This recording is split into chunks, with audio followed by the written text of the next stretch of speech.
Good afternoon, everyone. I would just like to talk to you a little bit about bagpipe theory. So a lot of this can be transferred to other types of music and other instruments, but I'll keep it within the context of chanter and pipes just now to try and make the written scores make a wee bit more sense to you. There'll also be a wee quiz just at the end to see how you get on. It's a good thing for everyone to do. So first thing I'm going to bring your attention to is what we call the treble clef. So you may have heard me talk about this in lessons, and it's not to worry too much about what this is telling us. It is telling us, well, it indicates the written pitch or the pitch of written notes in a piece of music. But in the most basic terms, it's what we call the treble clef. So you see that there, you'll see that at the start of each line in a piece of music. So I'm sure you all have seen that before, but that's called the treble clef. The next thing that I'd like to bring your attention to is what we call the key signature. So a lot of you will say they look like hashtags, but of course this was about long before hashtags, but it's a good way to remember the key signature. So bagpipe music is generally always in the key of D major. So we'll see we've got two sharp cymbals here. So we'll learn later on about sharps and flats, but these are what we call sharp cymbals over the C and the F. So that tells us we're in D major, and it tells us our C and our F are played sharp. But the bagpipe scale means that we don't need to do anything differently, but that's just telling other musicians that our C and F are sharp. So again, they look like hashtags there on the stave. The next thing I want to bring your attention to is what we call the time signature. So the time signature tells us how many bars or how many beats are in each bar of a piece of music. So if we look here, this is the 2/4 time signature. So because we've got a 4 underneath, that tells us we are in simple time, and the 2 above says that we play 2 crotchet beats in every bar. So if we see a piece of music in the 2/4 time signature, it tells us that we're playing 2 crotchet beats in each bar. So all the notes in each bar should all add up to 2 crotchet beats. We've got another thing called compound time, which you'll see in jigs mainly and other types of tunes. But if you've got a tune in compound time, you will see an 8 at the bottom. So common time signatures in compound time would be 6/8 or 9/8. Occasionally you'll see 12/8. And again, other time signatures you very rarely may see 7/8, for example, a 7/8 jig. But 2/4 tells us that we've got 2 crotchet beats in each bar. 3/4 would be 3 crotchet beats, and 4/4 4 crotchet beats. 6/8 tells us there's 6 quaver beats in each bar because we've got an 8 underneath. So if there's an 8 in the time signature, it tells us that we're counting in compound time and we're counting in quaver beats. I'll talk a little about crotchets and quavers just in a minute, but that's what the time signature is telling us. So again, not to worry too much about it, but if you see that, that'll give you a clue how many beats are each in, or it'll tell us exactly how many beats are in each bar. Another thing you quite often see is what we call a start repeat. So you've got the solid line followed by the thinner line and the 2 dots. So that tells us at the start of a section of music that we're going to repeat this passage. So that's the start repeat. So that's the start of the section that we're wanting to play again. So if you see that at the start of a piece of music, you go to the end repeat here, which has got the lines on the other side of the 2 dots. You go to the music where you see this end repeat, and then you go back to the start repeat and play that section again. That's quite often what we call a part. So start of a part, you'll see this for the start repeat, and the end of the second line, or the end of the part, you'll see this, which is the end repeat. So not all tunes have repeats, but they quite often do. And they're generally all 2 lines, or you'll get 1 line that's repeated for each part. But the 2 dots show us that there's a section of music that's to be repeated. Now to talk about, you all have heard I talk me about crotchet beats, and I know it can be quite tricky to get used to crotchets and quavers and what they do and what they tell us. So a crotchet beat, you'll see here, we've got the note head, which is this solid dot here. We've got the line through the note because we're on high A. So this is a crotchet beat on high A. And you've also got the stem coming down from the note head. So the stem, there's nothing on the stem, there's no tails, it's a plain stem, and you've got the note head.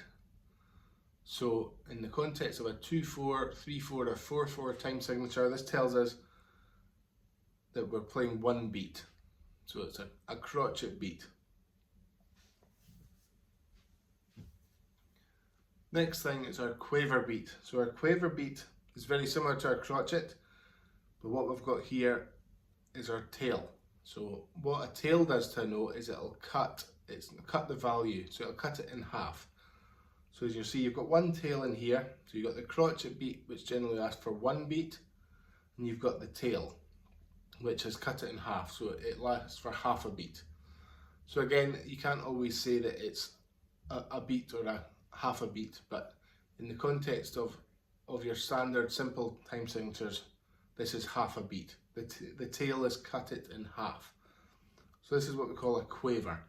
The quaver, again, is one of the most common types of notes here. This is the tail here. So we've got our crotchet with no tails, and then our quaver with one tail, which has cut the note in half. The next thing I'll show you is what we call a dot. So a dot is the opposite of a tail. The dot will add half of the original note's value onto the end of the note. So you see here, we've got a crotchet beat. It's a crotchet beat because you've got the note head and the stem, and there's no tails there. So we can tell that that's a crotchet beat. It lasts for one beat. We've added a dot to that, so that becomes 1.5 because we're adding half of its original note value onto the end. So that becomes 1.5, and it's a dotted crotchet on C. This thing up here is what we call our G grace note. It's called our G grace note because it's on where the G note would be. And you'll see the stem is pointing up the way, which is the biggest giveaway, and it's smaller. It's smaller than our main notes here. So you've got your dotted crotchet and your G grace note here. Next thing is our D grace note. Again, so you'll see here, the grace note is on the D line, which is slightly different from the G grace note because it's slightly lower down. So the D grace note is there. And you've got on B, the main note here is on B, and you've also got your dot. So again, it's adding half the original note value onto the end. So the next thing, I'm sure some of you will maybe be a wee bit confused when we're reading notes just in the kind of the simplest sense, to identify notes on a written piece of music, and it's a very tricky thing to do. But the best thing we can try and do is just by practicing and reading the notes as best we can, checking back and reading in our chanter handbooks or referring back to this video. So to read notes off a stave, so the stave is the sequence of lines here. So the stave in the most basic sense are these 5 lines. So that's how we're reading what note to play off a sheet of music. Lots of people have different ways that they can remember the notes. For example, to remember the lines, you've got, some people will say, every green bus drives fast. So that's remembering that on each of these lines, the start of each word will be what note is on that line. So E, G, B, D, F. But a good thing to do is try and take those letters and come up with a little sentence that will help you remember what will help you remember how to, well, to remember which note is on which line. So the note is either on the line or it's in between the lines. So you see, this is a low G here, because it's on this second bottom line. The next note up is low A. So the low A is in between the two lines. So if we're remembering back to our little sentence there, we had E and E, which we don't use in pipes. And then you've got low G and then B. So you're going between low G and B would be low A. So that's there. Our next note up is B. So this is B here. C. So this is again the next note up, so it's in between the next two lines. Up to D. So this is D here. E. So hopefully you'll be recognising a kind of a pattern of how these notes are going up the stave here. F. So we're now getting to the point where we're going to go above the stave. So our next note up is high G, which is just above the top line. And then our last note is high A here.